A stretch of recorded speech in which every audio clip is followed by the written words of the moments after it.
एक भाई हैं, वो पूछते हैं, I am a Muslim Francis, brother Francis, मुझे एक्सप्लेन कीजिए कि मुझे क्रिश्चियनिटी क्यों कबूल करना चाहिए। बहुत ही इंटरेस्टिंग क्वेश्चन है और इसको मैं थोड़ा सोच समझ के साथ आंसर करने की कोशिश करूँगा, क्योंकि मेरे जवाब के आधार पर शायद से आपका डिसीजन भी हो सकता है और परमेश्वर की मर्ज़ी जो भी हो वो हो।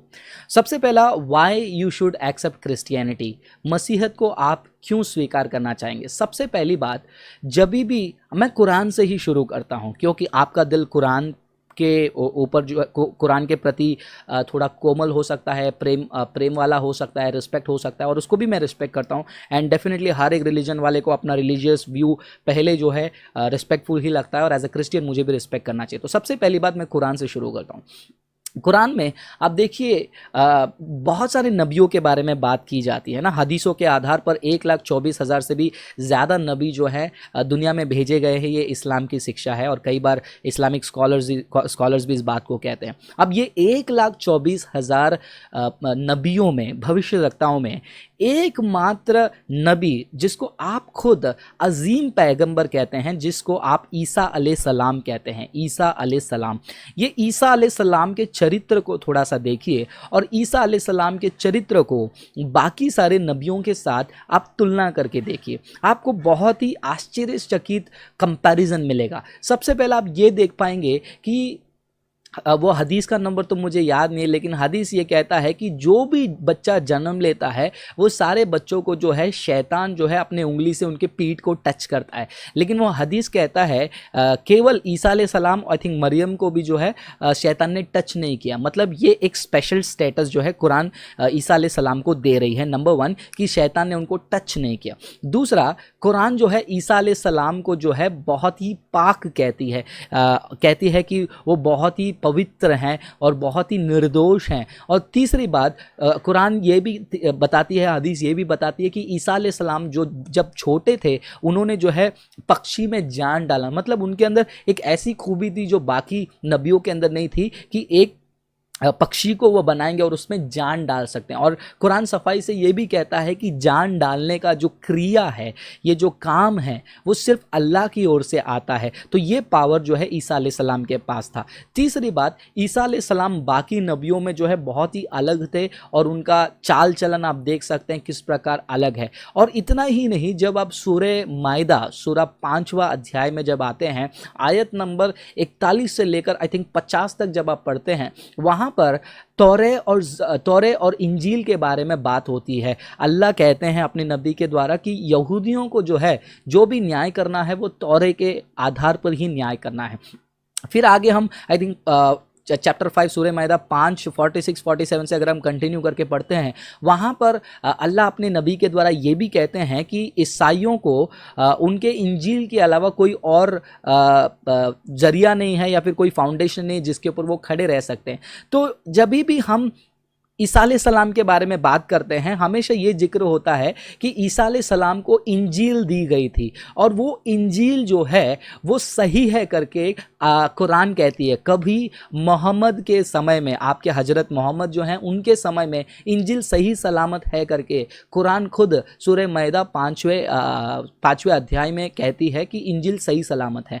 तो 7th सेंचुरी में यीशु मसीह के कम से कम 700 साल पहले, 700 साल बाद भी जो है मोहम्मद के दिनों में वो इंजील वैसे के वैसे ही है, सब कुछ सेट है, जिसके कारण अल्लाह जो है अपने फरिश्ते जिब्रील के द्वारा उसको पढ़कर ईसाइयों को न्याय करने का सुझाव दे रहे हैं। तो जब भी हम पहले सदी से लेकर 7वें सदी तक के बारे में बात करते हैं, ऐसे बहुत जगहों में वो इंजील फैल गई है। अब वो इंजील जब सभी जगहों में फैल गई है, वो सिर्फ अरेबिया में ही नहीं बल्कि वो मिस्र में फैल गई, वो यरूशलेम में फैल गई, एशियन कंट्री सब जगह में फैल गई। जब वो इंजील को हम हाथों में लेते हैं, वो इंजील जब हमारे हाथों में आती है, वो इंजील के बारे में, वो इंजील में ईसा अलैहिस्सलाम के बारे में लिखी है। जब उस इंजील को हम ओपन करते हैं, वो इंजील में ईसा अलैहिस्सलाम बहुत महान महान चमत्कार करते हैं, बहुत बड़े बड़े काम करते हैं। ये जो है कुरान के साथ भी जो है जुड़ा हुआ है और मुसलमान भी इस बात को मानते हैं कि ईसा अलैहिस्सलाम बड़े काम करते हैं। लेकिन एक और चौंकाने वाली बात उस किताब में ये मिलती है, इंजील के किताब में,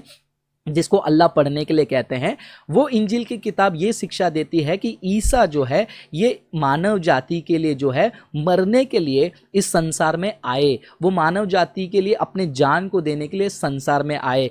क्योंकि जब हम कुरान भी पढ़ते हैं, हदीसों को पढ़ते हैं, हमको सफाई से पता चलता है क़यामत के दिन में कुछ लोग अपने अपने पापों को जो है बोझ के समान उठाकर लेकर आएंगे, लेकिन अल्लाह क्या करेंगे, उनके बोझ को उठाकर किसी के ऊपर रखेंगे ताकि ये लोग आज़ाद हो जाएं। तो इसका मतलब यह है कि कुरान भी इस बात को मानता है कि एक व्यक्ति का पाप एक और व्यक्ति उठा सकता है, लेकिन ये कितना संभव है? क्या एक व्यक्ति सारे दुनिया का पाप उठा सकता है? संभव नहीं है। इसीलिए ईसा अलैहिस्सलाम जो आप मानते हो अजीब पैगंबर है, हम कहते हैं कि वो इस संसार में मनुष्य बनकर आए, जो खुदा के क्या कहते हैं वो कलाम है, वो मनुष्य बनकर आए और सारे मानव जाति का पाप उन्होंने अपने ऊपर उठा लिया और आपको आपके गुनाहों से शिफा देने का वादा किया है। जब आप मुसलमान हैं, आपको ये नहीं पता है कि आप जन्नत जाएंगे या नहीं जाएंगे, क्योंकि अबू बकर वो भी कहते हैं कि अगर मैं जन्नत में जाऊं भी, मेरा एक कदम अगर जन्नत में है और एक कदम बाहर है,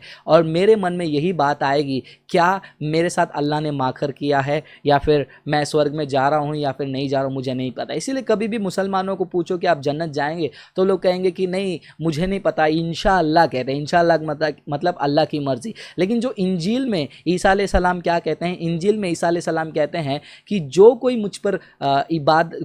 मुझ पर ईमान लाता है उसको मैं जन्नतुल फिरदौस में दूंगा, उनको मैं जन्नत दूंगा। तो ईसा अलैहिस्सलाम जो है आपको जन्नत देते हैं आश्वासन के साथ। और दूसरी बात, जन्नत क्यों देते हैं? क्योंकि आपका सारा गुनाहों को जो है उन्होंने क्रूस पर जो है चढ़ाकर आपको शिफा दे दिया है, आज़ादी आपको ईसाईयत में मिलता है। इसलिए मैं मानता हूं कि ईसाईयत जो है आपके लिए सही होगा। अब मुझे पता नहीं कि ये सवाल का जवाब आपको कितने अच्छे से समझ में आया। मैं बहुत ही केयरफुली एक एक पॉइंट को एक्सप्लेन करने की कोशिश कर रहा था, और आगे जो भी मैंने बताया उसको मैं पॉइंट वापस से रिपीट करना चाहूँगा कि जब भी आप कुरान पढ़ते हैं, हदीस पढ़ते हैं, ईसा अलैहिस्सलाम का एक अलग दर्जा दिया गया है, उनको पाक माना गया है, वो रूह अल्लाह माना गया है, वो अल्लाह के कलाम माने गए हैं, और उनका अजीम काम इतने हैं कि वो जीव दे सकते हैं, जान दे सकते हैं, शैतान ने उनको छुआ नहीं, ये हम पढ़ सकते हैं। और उसके अलावा हम ये देखते हैं कि कुरान इंजील के बारे में बात करती है और कहती है कि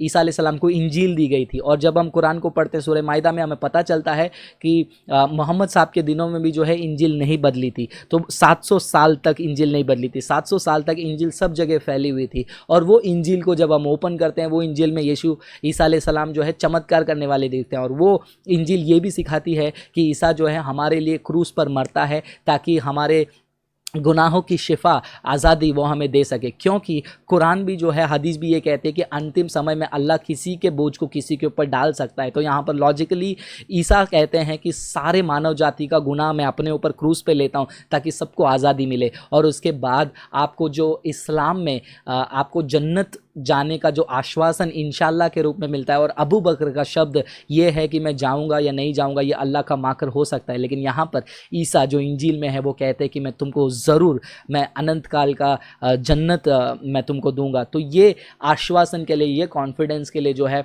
आप ईसाईयत को स्वीकार कर सकते हैं, एक्सेप्ट कर सकते हैं। ये मेरा सजेशन है। आगे आप सोचिए क्या करना है। तो मैं आपसे एक ही छोटी सी निवेदन करूँगा, विनती करूँगा कि अगर मौका मिले तो एक इंजील को आप ले लीजिएगा और उसको पढ़िएगा। अब ये मत सोचिए कि मैं मुसलमान हूँ, मैं इंजील लूँगा तो मेरे आसपास के लोग मुझसे नफ़रत करेंगे।